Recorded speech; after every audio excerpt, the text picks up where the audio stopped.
CBN Professional, um conteúdo exclusivo para podcast.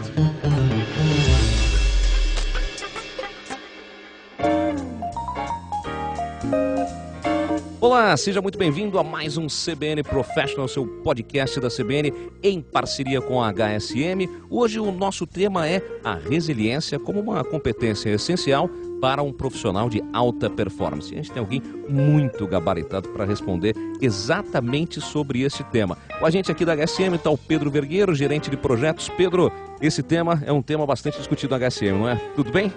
Sem dúvida, tudo bem. Obrigado pelo convite, um prazer estar aqui com vocês, um prazer compartilhar um pouquinho do que a gente faz na HSM e espero que a gente possa ajudar empresas e executivos a melhorar a sua performance, quem sabe um pouco através desse papo. Esse é um tema que está sendo muito debatido na HSM, né, ultimamente. Sem dúvida, porque o que as empresas buscam é melhoria de performance. A resiliência e outros aspectos, eles são competências importantes para o profissional desse momento, né, do presente e do futuro, visto que a nossa vida pessoal e profissional ela é cada vez mais intensa, cada vez mais competitiva, cada vez mais colaborativa. Então, essa é uma competência que vai acolher várias outras competências, habilidades e sem dúvida, isso está na agenda e na pauta de todos os programas executivos que a gente faz na HSM. Muito bacana, Pedro Vergueiro. Bom, agora nós vamos conversar com a nossa convidada de hoje, que é a Jolima, mestra em Direito pela Unicinos e coach formada pela Integrated Coaching Institute. Jolima, tudo bem? Como vai? Tudo ótimo. Agradeço a oportunidade de estar aqui, você e o Pedro, contribuindo para essa fala junto à CBN. Muito obrigado mesmo pela oportunidade. Que ótimo. A gente agradece demais, Jolima. Bom, já quero começar então perguntando assim exatamente para que serve coach? O processo de coach, ele serve para uma mudança de atitude, né? Essa é a principal perspectiva que eu vejo quando alguém busca um processo de coach. O quanto, onde eu estou e para onde eu quero ir e o que é que eu preciso internalizar de hábitos e de fazer mudanças das minhas atitudes para me qualificar e ir ao encontro daquilo que eu de fato desejo e aquilo que eu estou ambicionando para a minha vida. Acho que o processo de coach ele serve essencialmente para isso, para te potencializar, né? Para qualificar ainda mais cada um de nós. Interessante. Pedro, o pessoal tem buscado no mercado cada vez mais coach? Eu mesmo busquei no ano passado. Legal. A gente chega em alguns momentos da carreira que a gente se vê perdido, né? Os desafios são cada vez mais intensos, maiores. As empresas e os clientes nos cobram muito mais e às vezes a gente acaba expondo algumas fragilidades que a gente não gostaria e também identifica algumas competências ou habilidades que a gente ainda não tem. Então o coach, eu acho que ele é importante para qualquer executivo na sua fase da carreira, executivo ou executiva, seja jovem, seja alguém mais experiente, quando você precisa de melhorar a sua caixa de ferramentas, né? Vamos dizer assim, uma caixa de ferramentas de como é que eu posso ser melhor, como é que eu posso olhar para dentro, como é que eu posso olhar para fora, como é que as pessoas me percebem, o que elas esperam de mim, ou seja, como é que eu posso ser melhor. Então o processo de coach, para mim, e que foi fabuloso ter encontrado isso nesse momento da vida, ele foi um pouquinho de parar, amolar o serrote, olhar para frente, e a gente acaba descobrindo que a gente é capaz de outras coisas que talvez quando a gente começa o processo a gente nem imagina. É espetacular. Eu recomendo às pessoas que elas procurem por um bom profissional qualificado, um bom coach, porque acredito sinceramente que isso pode ajudar a carreira e a vida das pessoas. Bom, já tem um baita depoimento aqui muito legal, hein, Jolima? Sem sombra de dúvidas, trazendo esse gancho do que o Pedro acabou de falar, é um tipo de processo que ele serve para a sua vida.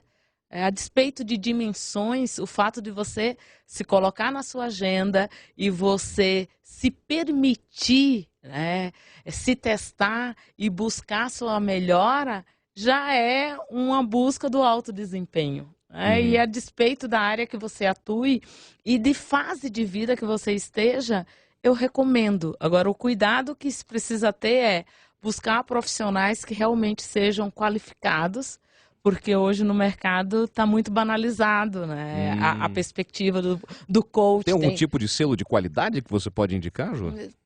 Tem instituições que realmente são muito mais referenciadas e eu acho que é preciso que a pessoa que esteja interessada em contratar um processo de coach, que ela tenha o cuidado de receber feedbacks de outros coaches que já viveram a experiência, ver qual é a formação de fato. Coaches é quem já foi cliente do coach. Quem já viveu o processo, o treinado. A gente pode usar treinador e treinado? Pode. Porque isso vem do esporte nos Estados Unidos, do esporte, né? isso. Agora, ter esse cuidado, porque eu vejo que está muito banalizado. Às vezes tem pessoas que chegam para mim em algum evento que eu estou trabalhando e diz, olha, eu também sou coach. E eu pergunto, legal, qual foi a sua formação? E me contam que fizeram um curso com 6 horas de duração, 8 horas de duração. E eu penso, meu Deus do céu, como é que alguém se propõe a se intitular algo com uma base assim tão rasa?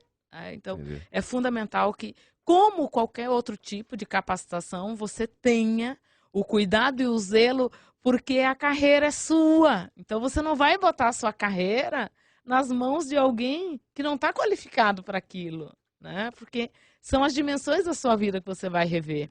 Curioso.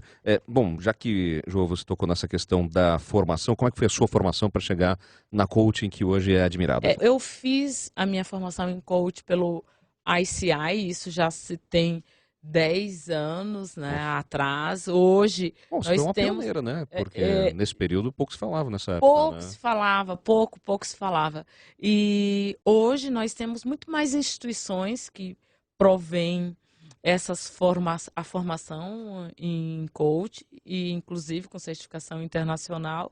Agora, é só reforçar essa questão de perceber a origem dessa organização, dessa instituição, do preparo do coach que vai estar contigo, para você não investir em algo que não vai te mobilizar. Eu acho que o conhecimento, ele é tão valoroso, ele é tão transformador para a nossa vida, que você não pode investir em você mesmo, que é o seu principal produto. Uhum. Você não pode investir, não pode pensar pequeno em relação a você. E especialmente hoje que a grande maioria das pessoas tem grandes ambições, né? Então, não se pode economizar no principal investimento que é a sua vida. Se você não tiver esse cuidado, quem terá? É verdade. Essa preocupação o pessoal costuma ter, dá para perceber isso, Pedro, pela relação da HSM? Tá, é muito comum que as pessoas procurem processos de coach, sejam eles individuais ou sejam em grupos, né? Porque o coach ele é muito diverso, ele tem diversas dimensões. Eu vejo que o coach, antes de mais nada, ele é um trabalho de ajuda às pessoas, genuíno, profissional. Um coach ele tem que ter o real propósito de ajudar e transformar a vida das pessoas. O que eu descobri nesse processo é que ele não se trata só da sua vida profissional, da sua carreira, das suas metas. Ele mexe muito com o seu pessoal. Então é muito comum que você comece uma sessão falando do seu trabalho e termine falando da sua esposa. Né? Porque a gente percebe que o trabalho é só um meio que a gente tem na nossa vida, que é algo muito maior e mais amplo.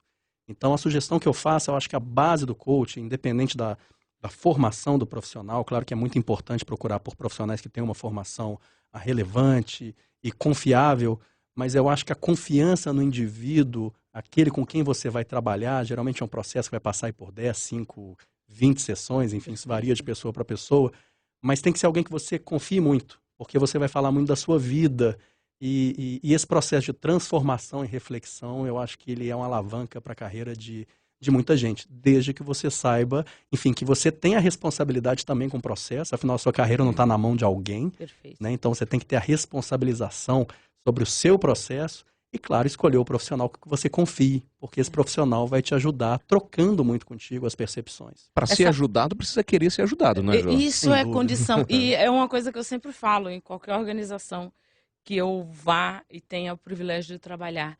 O processo de mudança, ele tem que ser visto como uma porta que só abre por dentro.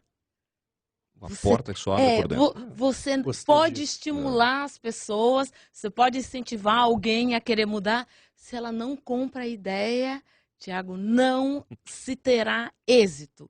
Isso é fundamental. Então, não adianta, às vezes, tem organizações que impõem ao teu profissional o determinado processo, mas se ele não compra, essa prática no mercado, sem sombra de dúvida, às vezes para ascensão profissional, tem toda uma... Para virar de gerente para diretor, vai ter que passar por um coach primeiro. Por isso, para refinar determinadas competências. Agora, se eu não compro a ideia, se não é um desejo genuíno, você não vai alcançar aquilo que você se propõe. Isso é decisivo, em qualquer contexto da sua vida. Pedro falou aí de algumas sessões, etc, né? 15, 20, 60 sessões.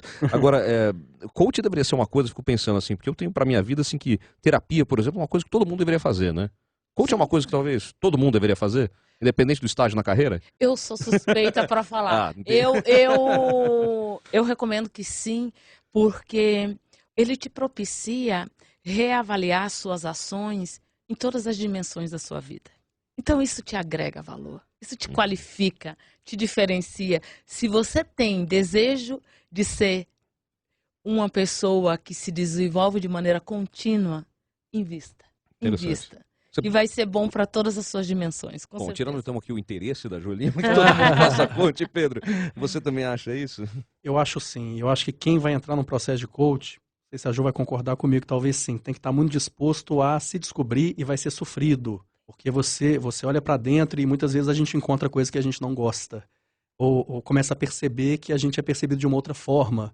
Como, por exemplo, eu posso me achar a pessoa mais agradável do mundo, enquanto o ambiente que eu estou pode me achar truculento, ou que não gosta de negociar, ou que é um líder que talvez seja, que converse pouco com as pessoas. Então, quando você começa a ouvir algumas verdades, isso varia de pessoa para pessoa. Aconteceu com você? Eu não posso deixar ele perguntar isso. Várias coisas, sim, Acontece porque acontece. No meu caso, foi um momento de transição de carreira. Eu estava numa carreira comercial, indo para uma carreira que também era comercial, mas tinha muito de técnica. Então, eu tive que me descobrir também como técnico, e para aceitar isso foi, de certa forma, difícil. E hoje eu estou muito feliz em ser um profissional com habilidades técnicas também. Mas isso, sem o coach, eu acho que eu não conseguiria ter essa resposta sozinho. Foi um processo de ajuda. Quem me ajudou bem. Tem isso comigo. Bom, lá naquela primeira resposta do Pedro, João, ele falou dessa caixa de ferramentas. Como é que o coach consegue olhar e fazer com que o seu treinado, o treinador olhe para o treinado e diga, olha, como melhorar o uso dessa caixa de ferramentas, hein? Eu entendo que a primeira coisa que precisa ser feita é saber qual é o propósito que eu tenho a partir do momento que eu estou fazendo essa contratação do processo de coach. A partir daí que está claro que o meu propósito é esse, eu quero ajuda para me encaminhar para isso, que o Pedro falou, né? Ele estava numa transição de carreira, e dentro da normalidade, Tiago, de modo geral, nós não somos estimulados a olhar para dentro. É verdade. E no momento que alguém me conduz a isso, é óbvio que há um estranhamento. Que há momentos que pode acontecer até um resfriamento da relação, porque você se sente assustado.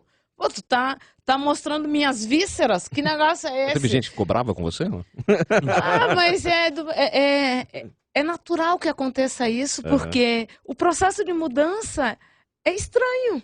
Né? É sofrido, né? Por mais que eu esteja em busca disso, até eu internalizar um novo hábito, há um trabalho, há uma doação extra, né? Então, nesse aspecto, com certeza. E é papel do coach provocar essas mudanças. Sem dúvida, instigar isso, né? Isso é incômodo, sem dúvida alguma. Né? Já saiu da terapia também querendo nunca mais olhar pra cara da minha Nunca mais olhar. E depois Inclusive, desafeto. E tem momentos que você sai da sessão assim com muitas respostas, chega em casa, aquelas respostas se transformam em dúvidas maiores que você tinha quando começou o processo. Mexido, né, Pedro? Muito mexido. Mas é uma jornada deliciosa, se você estiver disposto a se descobrir. E é como você falou, é o seu principal ativo. Sem dúvida. Investir em você. Agora, uma dúvida muito pessoal, assim, imagino que muita gente que está acompanhando a gente aqui no podcast do CBN Professional deve ficar pensando o seguinte: serve para qualquer tipo de carreira? Qualquer tipo de carreira e em qualquer fase da sua vida. Porque hoje, especialmente, que a gente está trabalhando com expectativa de, no mínimo, laborarmos até os 80 anos, ou porque tu amas trabalhar, ou porque tuas condições financeiras te imporá isso, vai ser cada vez mais comum e rotineiro você ter alguém que passou 20 anos fazendo uma atividade, depois mais 15 anos fazendo outra, e no momento que você precisa mudar esse mindset, você precisa desse apoio, e isso vai te agregar para novos desafios, com toda certeza. Pedro, agora eu quero trazer para cá também o que a gente começou, né? Eu abri falando de coach, a gente está aqui um tempão falando disso, mas defina para mim, João Lima, resiliência. Ótimo. O que é isso no mercado de trabalho? A primeira Não coisa só no dicionário. que eu quero falar a respeito de resiliência, que eu sou apaixonada por esse tema. Eu estudo resiliência há 15 anos. E o que me levou a esse estudo? Especialmente quando eu passei a ser gestora, eu passei a ser uma gestora absolutamente tarefeira e operacional, de tal sorte que se você fosse integrar a minha equipe, eu pensaria assim: por que eu vou delegar essa atividade? O Tiago vai demorar 2 horas, 15 minutos e 32 segundos para executá-la e eu a farei em 5 minutos. Né? E eu me dei conta, com o passar do tempo, que eu tinha o interesse de que as pessoas que estavam na minha equipe tivessem o mesmo senso de entrega que eu, o mesmo apaixonamento e a mesma medida. E com o tempo eu vi que eu era nada mais, nada menos do que uma gestora centralizadora, operacional, e desculpe a expressão, eu acho que a gente fica com visão de galinha. Você só vê o milhinho que está caindo todos os dias e não ergue o pescoço para ver o futuro. E isso não é legal, porque especialmente hoje, nas organizações, líder deve desenvolver novos líderes, senão a sua carreira não é exitosa. E aí a resiliência veio ingressando na minha vida para que eu tivesse e tenha competência emocional para trabalhar no coletivo. Porque por mais doados que a gente possa ser, por mais competente que qualquer um de nós possamos ser, a gente não se basta. A gente precisa do outro.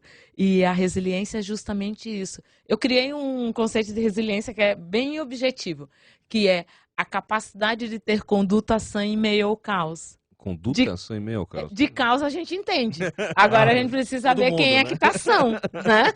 Com quantos a gente conta na hora da adversidade. É isso que eu tento estimular nas pessoas, potencializar esse emocional. Agora, a origem do termo resiliência vem ainda dos estudiosos da física, que é a resistência dos materiais, a capacidade que os materiais têm de voltar ao normal depois de submetidos à máxima tensão.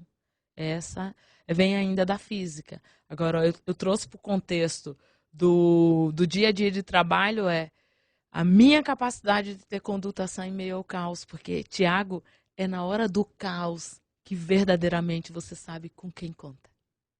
Dentro das condições ideais, todo mundo. O bicho pega. Na hora que o bicho vai responder, pega, né? você vê. Às vezes eu trabalho em organizações que os gestores chegam para mim e dizem: olha, eu tenho 40 pessoas na minha equipe. Na hora do caos eu conto com 5. Então, nós temos que ampliar esse número. As organizações não podem mais abrir mão de desenvolver o emocional das pessoas que estão na sua equipe, porque as pessoas não são só uma matrícula. Mas, Pedro Vergueira, as pessoas têm as empresas, os gestores têm essa disposição de transformar aqueles 5 da equipe de 40 que resolvem no caos, os outros 35? As empresas devem olhar ou você troca ou você investe na pessoa. Ou você investe na pessoa, sem dúvida. Você troca uma coisa bem cruel no mercado, mas acontece. Muitas vezes acontece e muitas vezes você vai passar a vida inteira trocando. Porque o líder tem que se responsabilizar, sim, pela formação da sua equipe. Né? Ele tem que pensar na sucessão, ele tem que pensar naquele ambiente sem ele. Ele tem que pensar que ele tem que deixar um legado, e um legado significa deixar pessoas preparadas também. Qualificadas. E na hora que o bicho pega, como você disse, a gente conta com o líder. A gente conta que ele tenha esse comportamento, essa conduta resiliente, porque a gente tem que olhar para cima e ver que alguém ali está são. Né? Porque o caos vai acontecer e isso vai trazer muitos sentimentos negativos, a pressão, a velocidade das coisas no mundo que a gente vive hoje. Então a gente espera que o líder sim tenha esse desenvolvimento para si e se preocupe em desenvolver os demais. Isso e o caos fundamental. acontece cada vez mais rápido, né? Uma dinâmica assustadora. E até aproveitando isso que o Pedro está falando, invariavelmente nas organizações que eu trabalho, eu pergunto aos gestores qual é o teu sonho de consumo. Posso assegurar que 100% deles me dizem assim: meu sonho de consumo é ter uma equipe autogerenciável. Eu posso sumir 3 meses e não vai acontecer nada. E se possível ainda ser paranormal, para adivinhar o que eu desejo. Ou seja, se você não tiver o cuidado e o zelo de tomar para si a responsabilidade de desenvolver as pessoas que estão na sua equipe, Se você quer uma equipe de alta performance, cabe a você desenvolvê-la. E isso exige muito do nosso emocional, porque durante anos nós fomos gerenciados de uma maneira linear, com comando e controle. E hoje a gestão precisa ser humanizada e mais, a gente precisa descobrir a singularidade de quem está na nossa equipe. Isso exige do nosso emocional.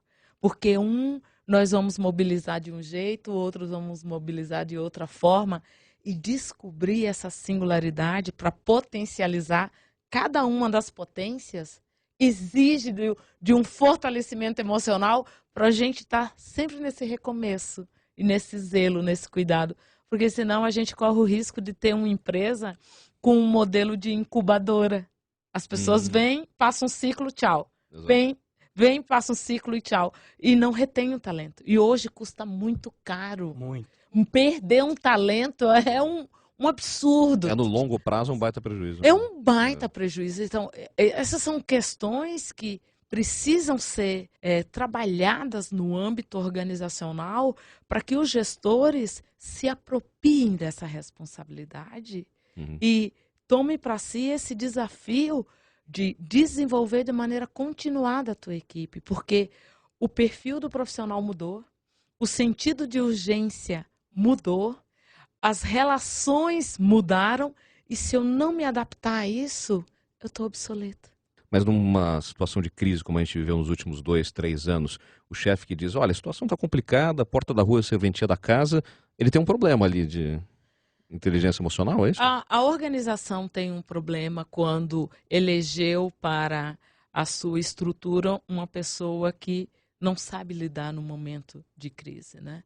Porque hoje o processo de mudança ele é tão dinâmico que nós sempre... Hoje existe até um termo que é das organizações caóticas, ou seja, o caos é parte da organização. A dinâmica organizacional hoje, ela tem essa facilidade de mudança que ou você se adapta, dependendo da organização que você tiver, para você ter uma noção, Thiago, dependendo da área que a pessoa atue, se ela passar 30 dias consecutivos de férias, ela pode retornar obsoleto para a organização dela. Então, em algumas áreas isso pode acontecer. Sem dúvida. Então, você precisa estar atento a esses sinais e aprender com a tua equipe. Criar na sua equipe uma diferenciação para que as pessoas se complementem. Não constituir uma equipe linear, que as pessoas sejam cópias de vocês mesmos. Porque é a diferença que nos qualifica. Bom, e nessa coisa da emoção eu fico pensando sempre o ponto também do gestor, olhando para uma equipe, até que ponto ele deve provocar a competição de uma maneira saudável entre os seus subordinados. Isso também é um ponto difícil, né? Eles não podem se sentir acomodados, mas também não podem se odiar, né? Essa é uma situação, um ponto difícil, né? Na hora que você está discutindo o comportamento das pessoas numa equipe, né? Isso vai depender, Thiago, especificamente da cultura organizacional da empresa. Então, não vai depender só de um gestor, mas como é que está plasmada a cultura da sua organização. Tem organizações que primam por isso, por uma competitividade que às vezes parece até vil para quem está de fora, mas para quem está vivendo, aquela adrenalina extraordinária. Então depende do contexto organizacional. Se você aceita isso, se você se mobiliza dessa maneira, é uma escolha sua. Né? Agora, dentro da normalidade, esse tipo de cultura, ela pode ser antropofágica, porque tem muita gente adoecendo no espaço de trabalho. Né? E pesquisas recentes mostram que somente 10% das pessoas sabem ter sabedoria na hora do caos. E da experiência que eu tenho... 10%? 10%. E da experiência que eu tenho no Brasil inteiro, eu tenho o privilégio de atender todo o Brasil. Eu atendo 50% de empresas da iniciativa privada, 50% de instituições públicas. Eu posso assegurar, esse percentual no Brasil é mais baixo. Uau. Porque nós temos aqui, aproveitando para fechar esse raciocínio, Tiago, na minha avaliação, eu acho que a competência que mais falta ao profissional brasileiro para ser qualificada é a disciplina. E isso interfere em como você reage no momento do caos. As pessoas que não são disciplinadas, elas têm uma tendência a agir de uma maneira difusa, ou de delegar o problema para o outro, de não se apresentar, de não ter proatividade. Então, uma das competências, uma das habilidades das pessoas resilientes é ter essa disciplina. E isso, na minha avaliação, o nosso país carece muito de disciplina, o profissional brasileiro. A gente falou bastante de inteligência emocional, um termo também recente que vem para cá, crescendo. Existe como medir inteligência emocional? A gente consegue medir QI, né? Mas inteligência emocional é uma coisa que a gente tem testes, tem maneiras de a gente olhar para o comportamento de uma pessoa e dizer, opa, esse cara tem uma baita inteligência emocional, não tem? Como é que funciona isso? Há um instrumento do Recursos Humanos que se chama Assessment, que pode avaliar de uma maneira mais objetiva as suas reações em contextos de adversidade. Então, isso pode ser medido, sim. Pode ser medido e depois que você passa por determinados conhecimentos, outras reflexões, outras vivências dinâmicas, isso pode, de novo, ser medido para ver a tua evolução. E eu sempre sugiro que as pessoas façam uma análise de perfil dela para poder até se enxergar melhor. Porque às vezes as pessoas têm um olhar sobre si mesma muito ensimesmado. Acontece. E é importante o olhar do outro para nos qualificar. A diferença é ótima.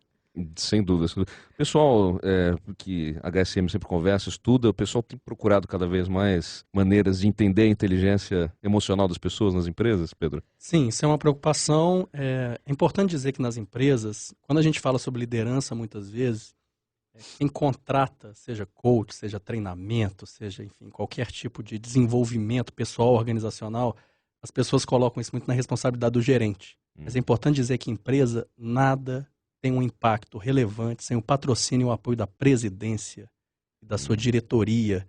Então não adianta jogar a bola para o gerente se ele não observa esse comportamento nos seus líderes. Então, aos diretores e presidentes de empresas, essa mudança começa por eles. Sem dúvida. Eles são os primeiros a terem essa preocupação. Que nem quando a gente fala, os políticos têm que dar o exemplo, é isso? O presidente da empresa tem que dar o exemplo. Tem que dar o exemplo, porque a gente está falando de melhoria, a gente está falando de disciplina, a gente está falando de performance. Bem, eu não vou ser disciplinado se o meu líder não é. Eu não vou melhorar a minha performance se eu não vejo isso no meu líder, né? Eu gosto muito da sua relação com o esporte, como você colocou. Excelente. E falando sobre treino e disciplina, eu adoro uma frase, eu não vou saber dar os créditos agora para ela, mas eu adoro quando fala que a gente treina para ser o melhor do mundo no seu pior dia. Isso tem tudo a ver com o caos que você trouxe, né? Ou seja, quando a coisa tá pegando, quando tá tudo caótico e você não sabe mais para onde olhar, aí que o treino vai te ajudar. Você treinou para trabalhar duro no seu pior dia. E é ali que você mostra a sua liderança e a sua melhoria. Então, isso tem que vir de cima para baixo, sem dúvida alguma. Não adianta colocar no meio da pirâmide a bola para os gerentes, porque essa bola chega quente, ela não chega redonda. Então, é muito importante que o exemplo venha de cima. Qualquer transformação organizacional, ela tem que partir de cima para baixo. Essa leitura do Pedro, ela precisa ser ratificada.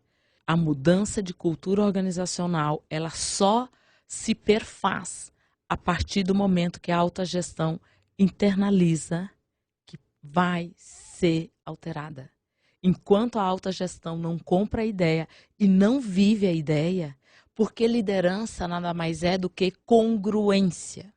Então, eu não posso preconizar uma coisa que eu não viva. Como é que eu vou influenciar alguém e potencializar alguém se o meu exemplo é negativo? Se eu também já não estou sendo influenciado previamente. Se eu não comprei a ideia, se eu não demonstro, porque uma coisa que é fundamental a gente ter em mente, né? A questão comportamental, ela transpõe o que eu falo para o como eu falo. Que é aí que a coisa pega. É aí que você percebe a congruência de quem está te pedindo algo ou quem está te sugerindo algo. Quando a gente fala da inteligência emocional e alguém que é resiliente exemplarmente, necessariamente tem que ser um profissional com boa autoestima? É condição. E isso é interessante, essa sua fala, porque, Tiago, quando eu criei uma roda da vida da resiliência para que as pessoas se autoavaliassem nos meus treinamentos, eu parti do pressuposto que todas as características tinham o mesmo peso.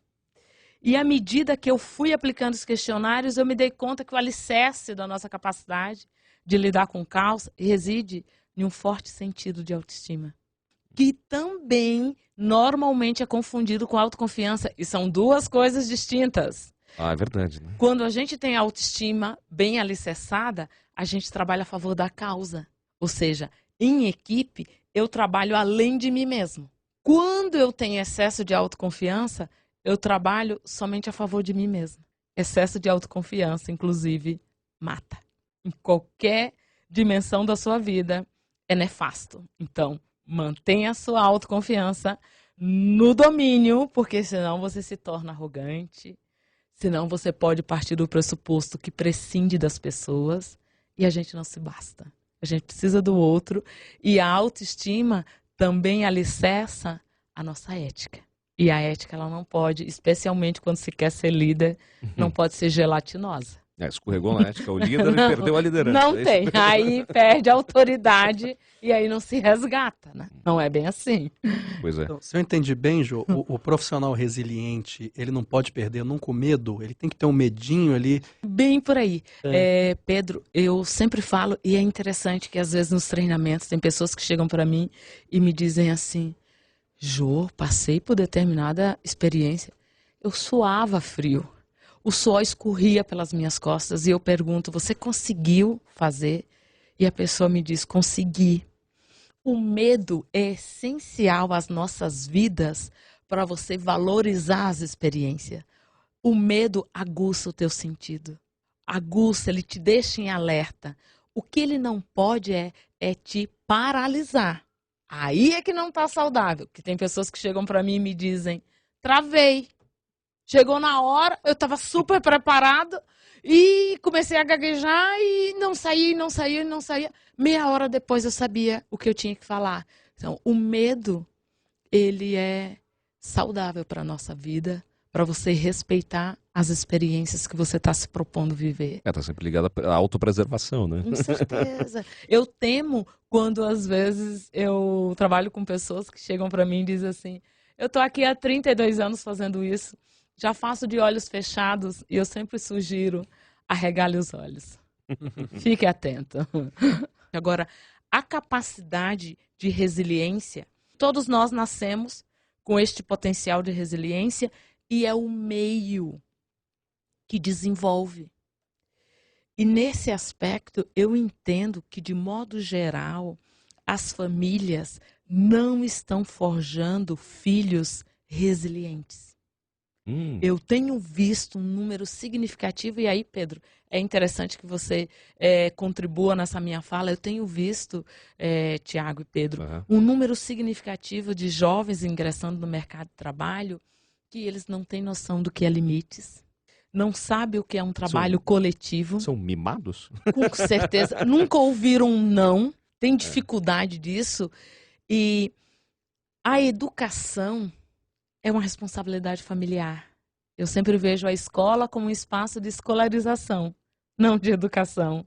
Ou seja, nós temos um desafio extra hoje do ponto de vista corporativo, que é educar adultos. Isso dá muito trabalho. E a HSM tem essa preocupação, né? Também, imagina. É verdade. Você concorda também que o pessoal está mais, entre aspas, mimado, quem chega bem formado no mercado de trabalho hoje? Eu concordo que eles têm outras qualidades que a gente também não tinha. Eu concordo sim que tem muita gente chegando com mais mimado, vamos chamar assim. Eu reflito muito sobre essas coisas, geração Y, geração Z, millennial, etc. E às vezes eu penso que é melhor a gente simplificar, eles são jovens. E jovens são ansiosos. São inquietos. Jovens são inquietos. Cada vez mais, né? Acho que a velocidade do consumo de coisas, de entretenimento, pode gerar essa ansiedade cada vez maior nos mais jovens, ou não? E tem mais acesso às coisas, né? Eu, quando era criança, eu não tinha acesso a bala importada, chocolate, eu não podia ir pra Disney, enfim. Tem uma série de coisas que as crianças hoje podem, que bom que elas podem ter. E elas têm muito acesso à informação, à comunicação, às redes sociais. Enfim, os jovens têm outras várias qualidades que nos faltaram também.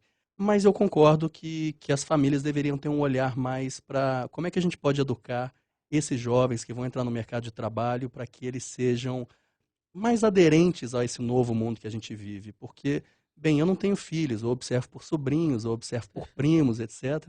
Mas eu acho que a nossa geração, ela foi tão limitada de muitas coisas que hoje eles querem dar tudo. Sem dúvida. E é muito importante que a gente saiba dar o limite, afinal, estamos educando para a vida. Em algum momento a gente não vai estar aqui para dar tudo mais. E é um custo, né? E ele chega. Sem dúvida, sem dúvida. Fora do expediente. Jô Lima, quando você não está trabalhando, o que você está fazendo? Eu faço várias coisas. Eu busco, especialmente de uns 5 anos para cá, eu tenho buscado me colocar na minha agenda. Isso é bem importante, especialmente o perfil feminino. A gente bota muito mais as outras pessoas dentro da nossa agenda. E agora eu tenho me disciplinado para me colocar na minha agenda. Desde me qualificar mais para estar à altura dos desafios organizacionais que eu me proponho. Não. Quando a gente participa de um treinamento, quando a gente participa de uma capacitação, isso te agrega para a vida. Não? É bem acima.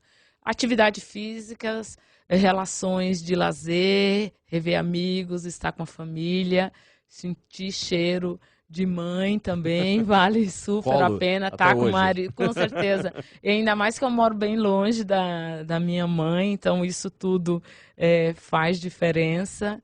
E a convivência com aqueles que eu amo, e também eu tenho o cuidado de colocar em prática na minha vida uma função social. Tem 2 instituições especificamente que eu busco ajudar de uma maneira mais estreita,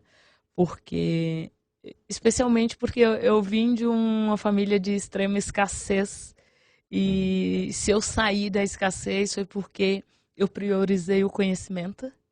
Eu fiz de tudo para ter conhecimento e abro mão de qualquer coisa, menos de conhecimento. E essas instituições são de ensino? Sim. Uma se chama o Projeto Pescar, que trabalha com jovens em situações de vulnerabilidade. E outra no Instituto Calabria, que também tem um viés educacional. Então eu busco estar nessas turmas para fazer diferença positiva na vida deles, porque alguém me resgatou e eu quero resgatar o maior número de pessoas que eu puder. Alguém te resgatou mesmo uma situação como essa de instituição? De escassez, assim, de modelo de mundo, sabe? Eu fui criada com um modelo de mundo que não atendia às minhas ambições genuínas. E de um certo momento eu tive que romper com toda a minha família e fui para um outro estado com a seguinte perspectiva: eu vou sair do ciclo de pobreza através do conhecimento, porque eu consigo isso. Eu não me sentia saciada com o modelo mental com o qual eu fui criada, e eu sou uma pessoa que tem grandes ambições. E a percepção que eu tive eu posso mais, e a única alternativa que eu tenho é estudar. E foi isso que eu fiz, abri mão. É seu hobby esse trabalho? Pode-se dizer? Olha, é o que mais me realiza, porque eu amo gente e adoro fazer diferença positiva na vida das pessoas.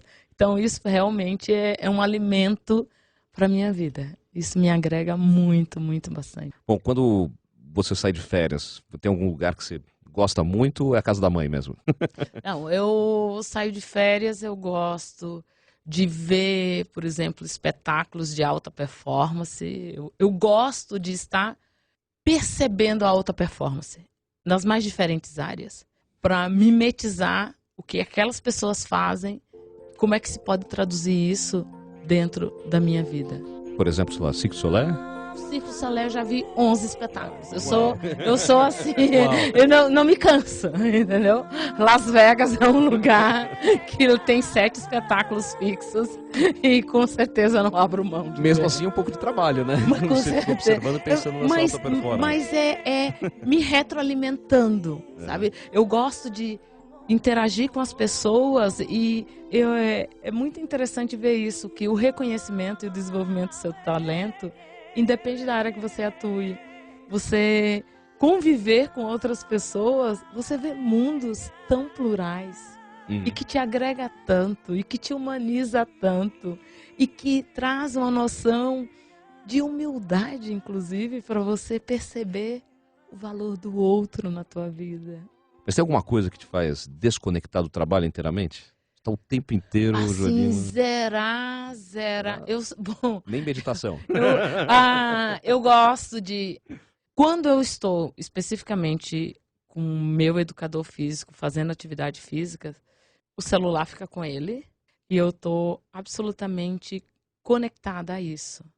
Atividade física. A atividade... Ao corpo. Isso. E eu busco, por exemplo, especialmente quando eu acordo pela manhã, eu procuro mentalizar circunstâncias positivas para mim e para o mundo, para que aquele dia seja produtivo, para que aquele dia eu encontre pessoas entusiastas e para que eu consiga extrair coisas boas daquele dia.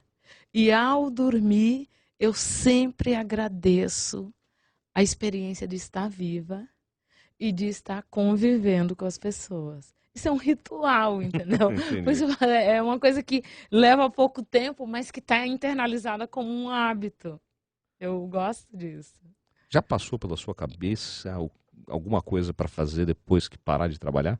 Eu não conheço, e posso até usar uma expressão que talvez seja até cortada nesse podcast, mas eu não conheço nada mais prazeroso para fazer vestido do que trabalhar, entendeu? Então eu vou continuar trabalhando pro resto da minha vida, porque não importa se é remunerado ou não remunerado, o trabalho, na minha avaliação, não tem nada que nos dignifique mais. Então, eu não vejo o trabalho como algo menor. O lazer, se você está ajudando o outro, você está trabalhando a favor mais de si mesmo do que do outro, porque no momento que você contribui com o outro, você está se retroalimentando. Então, tudo pode ser visto como um trabalho e eu amo fazer isso. Recomendo. Bom, agora sobre as recomendações da Joelima. Já sei que Cirque du Soleil está em primeiro lugar aí, entre as coisas que você gosta de consumir. Mas ultimamente, o que você tem visto assim, e feito, lido, assistido que você indicaria para quem está acompanhando a gente aqui no podcast do CBN Professional? Eu gosto muito de leitura, gosto muito de assistir filmes e gosto muito, e isso eu procuro exercitar o máximo que eu posso, de conviver com pessoas diferentes do meu métier, para eu perceber o outro melhor, para que eu me mostre também para o outro. Eu acho que isso nos qualifica, mudar os nossos players, conviver com as mais diferentes pessoas, isso agrega muito para as dimensões da sua vida. Eu gosto muito, assim. Um bate-papo, por exemplo, no Uber, estou ali conversando, estou querendo saber o que ele faz, por que ele está fazendo aquilo, o que agrega valor à vida dele. Se eu tenho alguém ao meu lado, pode ter certeza, eu vou puxar assunto. Eu tenho curiosidade pelo outro. Essa é uma recomendação que eu sigo quase todo dia. E você, Pedro, também, né? Eu me identifiquei muito com o Jô. Eu achei fantástico tudo que ela colocou, porque eu acredito fortemente nisso. Aliás, isso para mim foi um aprendizado, porque muita gente fala assim, poxa, mas isso é pra gente que é comunicativa, isso é pra gente que é extrovertida. Eu me considerava até pouco tempo atrás um cara introvertido. Olha. E quando eu descobri essa maravilha... Eu sempre fui tímido. E olha que eu vim trabalhar em rádio, não sei como, mas... Olha só. Olha como são as coisas. Eu aprendi muito assim também, Jô, assim, conversando com as pessoas. Conversando com todas as pessoas, especialmente nessa cidade que a gente vive em São Paulo. Isso é muito legal, porque a gente abraça a diversidade nos abraça. E isso, eu também não vejo muito essa coisa do profissional e do pessoal. Eu acho que uma coisa retroalimenta a outra. Sem dúvida. E a gente vai ganhando muito com essa troca. Eu acho isso fabuloso. Então eu me identifiquei com essa sua fala. Teve uma vez um cara me marcou muito, e eu nunca tinha parado para pensar nisso. Ele falava assim, eu perguntei sobre os amigos dele, as pessoas que ele conhecia, e eu fiz uma pergunta que hoje eu acho meio estranha, mas eu falei assim, mas o que ele faz? Ele falou, cara, essa foi a última coisa que eu me preocupei em perguntar. Para mim, pouco importa a profissão dele, o que ele faz, como é que ele ganha dinheiro. Me interessava a pessoa. Eu achei isso fabuloso. A partir disso eu passei a adotar isso e você descobre tanta coisa quando a gente tira essa coisa do cargo e do crachá da frente. Com né? certeza. Um ser humano. É um ser humano fantástico. A gente está sempre aprendendo com eles. Sem e eles dúvida. conosco. É uma troca. É uma troca. É uma troca. Legal. Vamos para um outro momento aqui que a gente vai olhar um pouco mais para o futuro, Jô. Para onde vai? Bom, a gente quer tentar entender aqui, Jô Lima, que você ajude a gente aqui no CBN Professional a olhar para frente, avaliar hoje e olhar para frente, né? Isso faz parte, não tem como, né? Como é que é hoje uma pessoa bem-sucedida? O que é ser bem-sucedido hoje? E como é que você acha que vai ser no futuro, Jô? A perspectiva do que é ser bem-sucedido é um conceito muito singular, né? Para alguns, ser bem-sucedido é ter qualidade de vida, para outros é ter uma remuneração soberba, para outros é ter o carro dos sonhos. Ou seja, esse é um conceito absolutamente singular. Eu entendo que nós banalizaríamos o conceito se trouxéssemos só a minha percepção. Isso é pouco. Eu entendo que vai depender do teu modelo mental, do teu momento de vida, né? Dependendo da pessoa, o momento dela, a prioridade dela é estar com a família. E isto é ser bem-sucedido.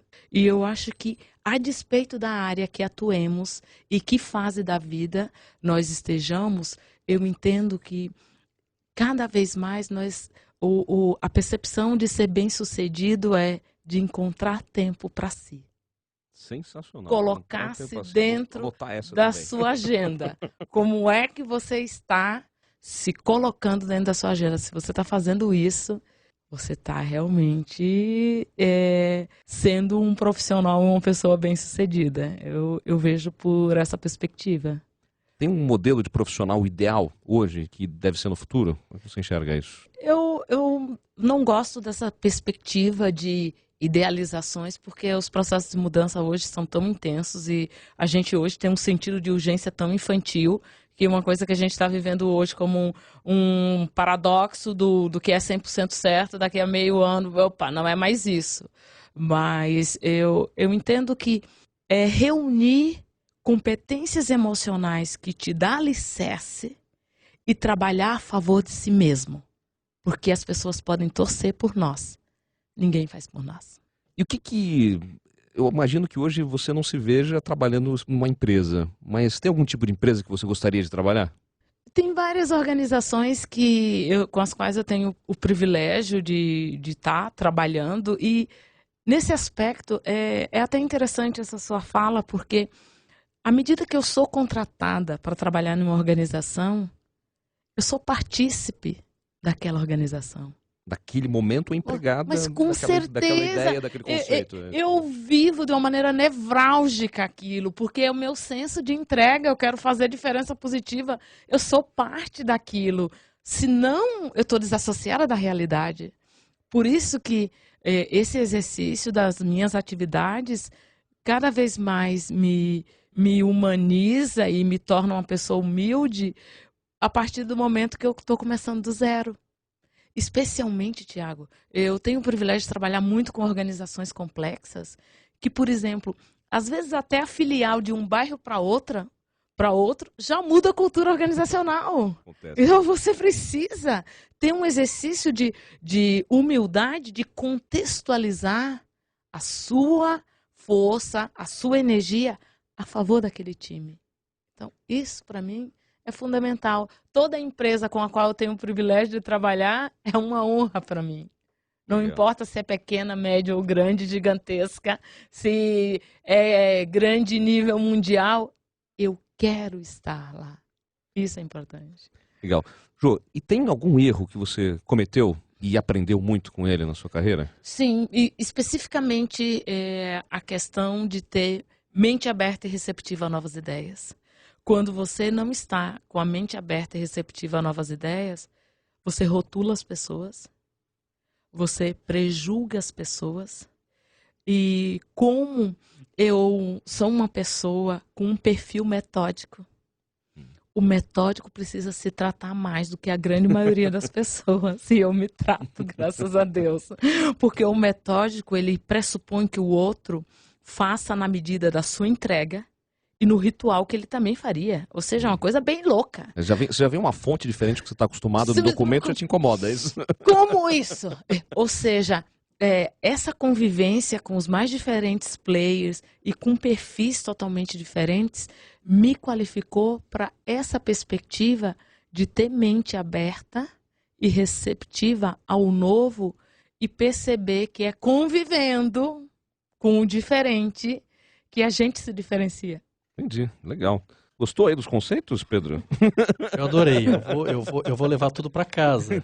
E o mais legal é pegar, é muito bacana essa coisa, a aprendizagem, ela acontece dentro de contexto. Então é muito legal quando a gente ouve um podcast, ouve um vídeo, lê um livro, é a gente procurar ressignificar aquilo para o nosso contexto, para a nossa realidade. E aí a gente vai aprender mais e a gente vai contribuir mais com os outros. Então não é simplesmente pegar, poxa, serviu para a Jo, que legal. Como é que isso pode servir para mim? Como é que se adequa no meu contexto? Como é que isso ajuda a melhorar a minha performance? Ou seja, o que eu posso aprender com esse insight? Mas eu acho que sempre a gente tem que ter um exercício de refletir a aplicação daquilo na nossa prática. Porque a gente vai ressignificar aquele conhecimento e melhorá-lo. Claro. Então, eu vou fazer isso, Jô. Eu vou voltar para uma próxima entrevista contando tudo que você me aprendeu depois que eu pratiquei. Perdão, tudo que você me ensinou depois que eu tiver a oportunidade de praticar. Que honra. Jô Lima, então muito obrigado pela sua participação aqui no nosso CBN Professional, pela nossa conversa de hoje. Um grande abraço e bom trabalho, hein? Para nós. Muito obrigado pela oportunidade. Pedro, baita conversa, né? Aprendemos bastante hoje, né? Muito obrigado. Um prazer estar aqui com vocês. Obrigado pelo convite. Muito legal. Esse foi mais um CBN Professional que você acompanhou aqui em podcast na CBN. Lembrando, toda segunda-feira, uma conversa para você aqui, tanto nas plataformas da HSM quanto da CBN, dentro do CBN Professional. Até a próxima. CBN Professional, um conteúdo exclusivo para podcast.